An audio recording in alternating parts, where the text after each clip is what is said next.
Hello students, class 4th students. Today I will explain you exercise 12b. Firstly, I explain you some points. So let's start. Students, आज मैं आपको angles के बारे में explain करूँगी। तो जैसे कि आप देख सकते हैं यहाँ पर एंगल्स है जो आपका, उसके बारे में हम पढ़ेंगे। ठीक है, स्टार्ट करते हैं। तो सबसे पहले एंगल्स को पढ़ाने से पहले मैं आपको बताना चाहूँगी जो आपके एंगल्स होते हैं उसमें आपको किस चीज़ की रिक्वायर होती है। आपको इस तरह से लाइन, इस तरह की फिगर की रिक्वायर होती है। ठीक है, उसमें क्या होता है, क्योंकि आपको तभी बता पाओगे कि एंगल क्या चीज़ है। अगर आपकी इस तरह से लाइनें बनी आएंगी तो आप वहाँ से एंगल नहीं बता पाएंगे। तो ये चीज़ आप क्लियर कर लीजिए। अगर आपको डिफरेंट लाइनें दी गई हैं तो आप वहाँ से एंगल नहीं कर पाएंगे। इस तरह से आपको फिगर दी जाएगी तभी आप एंगल करेंगे। ठीक है, तो जैसे कि आप पढ़ लीजिए, इसमें आप देख सकते हैं each figure is made up of two rays, यानी कि जब एंगल बनता है तो उसमें टू रेज की ज़रूरत होती है। एक तो किसकी होती है, टू रेज की ज़रूरत होती है। इसको आप बहुत अच्छे से एक बार रीड कर लीजिएगा। मैं आपको एक बार फिर भी एक्सप्लेन कर रही हूँ, बट घर पे भी आप इसको ट्राई कीजिएगा एंड इसको रीड कीजिएगा। ठीक है, तो जैसे कि मैं आपको बता दूं, ये जो दो आप देख सकते हैं, ये एंगल जो है इस फिगर को स्टार्ट करने से पहले मैंने इसमें आप देख सकते हैं टू रे की जरूरत है। कैसे है देखिए, यहाँ पे एंड पॉइंट है इसका, यहाँ से ये वाली जो रे जा रही है एक तो इसकी नीड है इसमें, एंड यहाँ से एक जो जा रही है यहाँ से ये वाली, यानी कि 1 एंड 2, ये 2 रे से बना है ये आपका एंगल। ठीक है, जैसे कि आप देख सकते हैं इसने बोला भी है सी और डी में। द टू रेज कौन कौन सी हैं, वे आपकी क्यू पी है एंड क्यू आर है। ठीक है, और डी फिगर जो है उसमें आपकी कौन सी है, Q R and Q P है। ओके, उसके बाद है सिमिलरली ड्रॉ रे ओ ए विद ओ। इसमें जो वर्टेक्स अगर हम बोलें तो वर्टेक्स है इसमें आपका क्यू, एंड इसमें आपका वर्टेक्स है आपका इसमें भी क्यू। ठीक है, इसके बाद जो है आपका एंगल्स, अगर हम बात करें एंगल्स आपका किस तरह से बनता है, तो एंगल बनेगा आपका एंगल पी क्यू आर, यानी कि जो एंगल होता है ये वाला जो वर्टेक्स होता है वो हमेशा बीच में आता है। इस चीज़ को आप ध्यान रख के चलेंगे।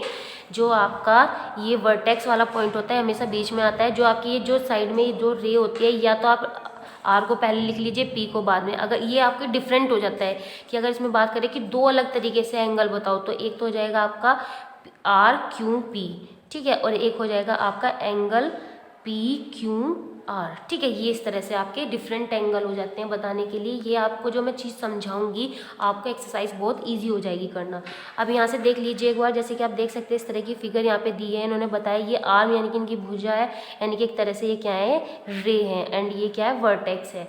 ओके, तो जो एक तरह से इसको ये भी कह सकते हैं द कॉमन एंड पॉइंट, यानी कि रे का जो एंड पॉइंट होता है वो तो क्या होता है, कॉमन होता है। उसको क्या कहते हैं हम, आर्म्स, ये या तो आप ये कह लीजिए रे के जो एंड पॉइंट होता है, या फिर ये कह लीजिए आर्म का जो एंड पॉइंट होता है, या फिर common.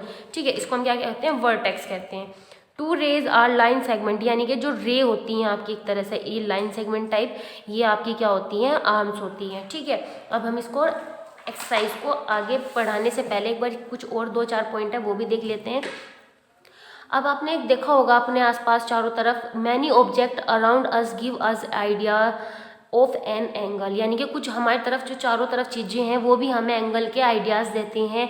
Look at the position of two hands in the clock और two arms of a pair of scissor और two arms to divider of a divider. ठीक है, तो जैसे कि आप देख सकते हैं इस वाली शेप को, ये क्या है, आपकी वॉच है जो आप घर पे देखते होंगे। तो ये जो टू हैंड है इसमें ये भी आपका एंगल शो करती हैं। ठीक है, एंड जो आपकी डिवाइडर है, कंपास जो आपकी ज्योमेट्री बॉक्स होता है उसके अंदर इस तरह का डिवाइडर होता है। आपकी जो देख सकते हैं शेप है सीजर की, ये भी आपका क्या शो करती है, एंगल शो करती है। ठीक है, अब बात करते हैं एंगल नेमिंग की। तो एंगल नेमिंग जो है आपके, जैसे कि मैंने आपको बताया कि एंगल क्या बनेगा, इसमें आ जाएगा आपका एंगल इस तरह से, y तो बीच में जाएगा, x y z हो जाएगा एक तो आपका इसमें, एंड एक हो जाएगा एंगल z y x। ठीक है, लेकिन बस इस चीज़ का ध्यान रखना, y बीच में आएगा एंगल में हमेशा, और ये लास्ट में, या तो स्टार्टिंग में या लास्ट में। ठीक है, इस तरह से आएंगे। उसके बाद होता है आपका interior and exterior of an angle. Interior students वो होता है जो अंदर वाला पार्ट होता है। जैसे सपोज दैट मैं आपको अब समझा रही हूँ ट्राइंगल से, ये जो इसका अंदर वाला पार्ट है ये क्या है, इंटीरियर है, एंड जो बाहर है ये सब क्या है, एक्सटीरियर है। और अगर बात करें ओन एंगल की, तो यानी कि जब कोई एंगल, जैसे ये सपोज दैट ये एंगल है आपका, कोई भी ये फिगर है आपकी, तो इसके अंदर इस लाइन पर, लाइन के ऊपर डॉट डॉट सी बनी होती हैं, ये आपकी क्या होती हैं, ओन, यानी कि कोई डॉट आपको इस एंगल के ऊपर दी जाए, इस लाइन पर दी जाएंगी, वो आपकी ओन कहलाएंगी। ठीक है, तो इस तरह से आपका जो है ये चीज़ यहाँ से आपको क्लियर हुई। अब आप इस चीज़ को यहाँ से समझिए वापस। ये तो मैंने आपको फिगर से समझाया था। जैसे कि सपोज आपका ये एंगल है, तो ये एंगल, ये तो क्या हुई, इसकी आर्म्स हुई, ठीक है, या फिर ये समझिए 2 रे है, ये इसकी, ये इसका वर्टेक्स है, क्योंकि ये इसका कॉमन पार्ट हुआ। ठीक है, जो इसके अंदर के ये पार्ट है, यहाँ से कि ए है इसमें केवल, और कोई है नहीं, तो ये क्या हुआ, इंटीरियर हुआ। और इसके बाहर कौन से है, पी है, एस है, ये क्या हुआ, इसके एक्सटीरियर हुई। ओन कौन कौन से हुए, जो इस लाइन के, इन एल और एम के बीच में जो लाइन के ऊपर होंगे, वो है एक्स एस, ये सॉरी बस एक्स है। ठीक है, इस तरह से ये आपके और ये हुए एंगल के नेम। ठीक है, ये इंटीरियर और एक्सटीरियर के। अब चलते हैं हम अपनी एक्सरसाइज पर। ये एक्सरसाइज जो है आपकी कुछ इसमें ही करनी है, जो आपका जो ऐसा लगेगा कि मुझे ये आपको कॉपी में करानी है, तो वो मैं कॉपी में बता दूंगी आपको। ठीक है, तो जैसे कि आप देख सकते हैं इसमें 2B है जो आपकी एक्सरसाइज। क्वेश्चन नंबर फर्स्ट में आपको क्या करना है, which of the following figure represent an angle, यानी कि जो फिगर आपको इसमें शो कर रही हो कि एंगल, उस पर टिक लगाना है। तो जैसे कि मैंने आपको अभी एंगल समझाने से पहले बताया था कि जब 2 लाइन डिफरेंट होंगी, अलग अलग वे में एक साथ ज्वाइंट नहीं होंगी 2 रे, तो वो आपका नहीं होगा, रिप्रेजेंट नहीं करेगी एंगल। तो इसमें केवल बी सी पे टिक लगाना है, ये रिप्रेजेंट करती है एंगल को। ठीक है, उसके बाद है क्वेश्चन नंबर 2। इसमें है name each of the following angle in 2 rays. आपकी जो रे हैं, आपको ये देख सकते हैं यहाँ पर आपको एंगल गिवन है। बस आपको ये देखिए, आपको 2 एंगल गिवन है, ये अलग अलग तरीके में, आपको इनके क्या करने, नेम लिखनी है। तो जैसे कि अभी मैंने आपको बताया था, जो मैंने समझाया आपको वहाँ पर, इनके नेम कैसे लिखेंगे, जो वर्टेक्स होता है, जो इनका कॉमन पॉइंट होता है, वो हमेशा बीच में आएगा। एंड जो रे के जो लास्ट वाले पॉइंट होते हैं, इनको आप शुरू में भी लिख सकते हैं, बाद में भी लिख सकते हैं। ठीक है, तो जैसे कि क्या बनेगा आपका एंगल ABC। ठीक है, क्या बनेगा, एंगल ABC, या फिर एंगल CBA, इस तरह से। इसी तरह से ये वाला बनेगा आपका एंगल LMN, या फिर एंगल NML। ठीक है, इस तरह से आप बना सकते हैं। ओके स्टूडेंट्स, तो जैसे कि मैं आपको फिर से एक बार बता देती हूँ कि नेम, आपको यहाँ पे नेम बताना है, केवल एंगल के जो 2 वेज से बताना है। और आपको यहाँ पे नेम जो है एंगल के 2 तरीके से बताना है। जैसे मैंने आपको अभी पीछे बताया था, जब मैं समझा रही थी आपको, 2 तरीके से आपके कैसे हो सकते हैं, एंगल ABC और CBA, इस तरह से। ठीक है, इसे भी आप यहीं पे नोट डाउन कर लेना, क्योंकि कंफ्यूज हो जाओगे वरना।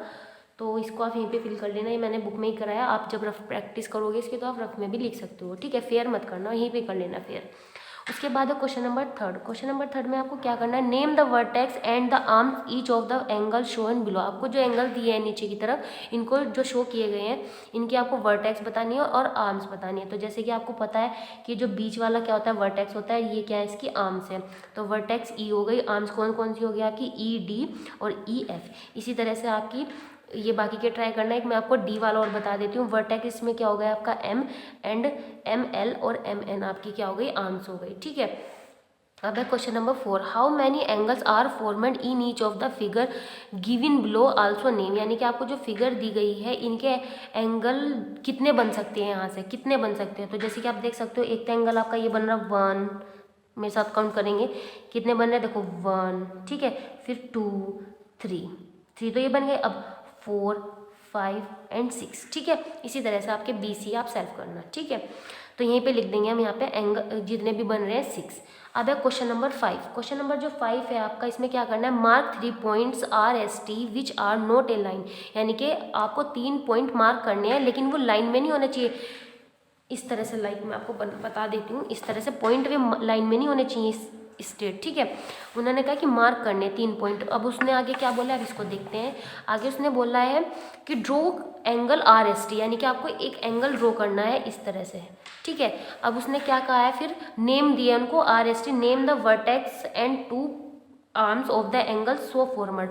उसने कहा है कि एक तो एंगल होना चाहिए उसमें से, सॉरी 2 तो आर्म्स होनी चाहिए। ये जो RST है ना, नेम देने आपको, उनमें से 2 तो आर्म्स होनी चाहिए और 1 होना चाहिए वर्टेक्स। तो हम इसको नेम देंगे इस तरह से। ठीक है, जो ये एंगल है आपका, इसको देखिए, इसको तो हम S कहे बोलेंगे यहाँ पर, एंड इसने बोला है R। RST ऐसे बोला है तो हम इसको ऐसे ही नेम देंगे, ठीक है। तो बस ये आपका S क्या हुआ, यहाँ पे वर्टेक्स हो गया, ये यहाँ पे आंसर लिखा है मैंने, देख सकते हैं S = ठीक है वर्टेक्स, आर्म्स क्या है RS एंड ST, ठीक है। इसके बाद है क्वेश्चन नंबर 6। क्वेश्चन नंबर 6 में क्या कहा है इसने, ड्रॉ द फॉलोइंग एंगल्स, आपको ड्रॉ करना है एंगल। तो एंगल कैसे बनाओगे, जैसे कि अभी मैंने आपको ये बना के दिखाया है यहाँ पे, इस तरह से आप क्या करना है, स्केल का यूज बना लेना है, स्केल से आप बनाओगे तो ज़्यादा सुंदर सुंदर बनेगा, ठीक है। कोई भी फिगर आप कोई भी लाइन ड्रॉ कर लेना, मतलब कि छोटी छोटी लाइनें ड्रॉ कर लेना, ज़्यादा बड़ी मत लेना, 4 ले लेना, 5 ले लेना, जैसे 4 ले लिया। अब कोई भी एक लाइन यहाँ से ऐसे ड्रॉ कर देना, ये आपका क्वेश्चन हो जाएगा। एंड इनको नेम दे दीजिएगा जो भी इन्होंने बोला है, जैसे DEF बोला है तो E बीच में आना चाहिए, बस इस चीज़ का ध्यान रखना, यानी कि D यहाँ पे, F यहाँ पे, यानी कि DEF और FED, ठीक है। ये एंगल हो गया आपका DEF। ये वाला मैंने क्वेश्चन यहाँ पे किया भी है फेयर में, ठीक है। इसको आप यहाँ से फिल कर लीजिएगा कॉपी में ही। इसके बाद है क्वेश्चन नंबर 7, ये लास्ट क्वेश्चन है आपका इसका एक्सरसाइज का, ठीक है। तो इसमें देख लीजिए, इसमें क्या बोला है, in the adjoining figure name all the points, यानी कि आप देख सकते हैं यहाँ पर एक फिगर है साइड में, इनके नेम देने हैं इनसे। इसने बोला in the interior of the angle PQR में, PQR ये वाली जो फिगर है आपकी, इसमें आपको बताने इंटीरियर, इंटीरियर मतलब जो अंदर की साइड है। तो कौन कौन से आपके स्टूडेंट्स पढ़ना शुरू करें, ABCDE, ये सब क्या है, इंटीरियर है। एक्सटीरियर कौन से, जो बाहर है, PQR के बाहर है, जो कौन से हैं, MNL, ठीक है। उसके बाद है ऑन द एंगल, यानी कि एंगल मैंने आपको बताया था ना लाइन के ऊपर, यानी कि तो कौन कौन से हैं लाइन के ऊपर आपके, PQR, इसके अलावा कोई नहीं है, देख लीजिए इस लाइन के ऊपर जो लाइन है ये देख सकते हैं आप, PQR, बस केवल यही ऊपर है। तो आई होप कि आपको स्टूडेंट्स जो मैंने आपको एक्सरसाइज समझाई है ये 12B आपको समझ आई हो। फिर भी अगर आपको कोई प्रॉब्लम होती है तो स्कूल तो अब ओपन होंगे ही, तो आप स्कूल में भी आके पूछ सकते हैं, okay students. So thank you and have a nice day.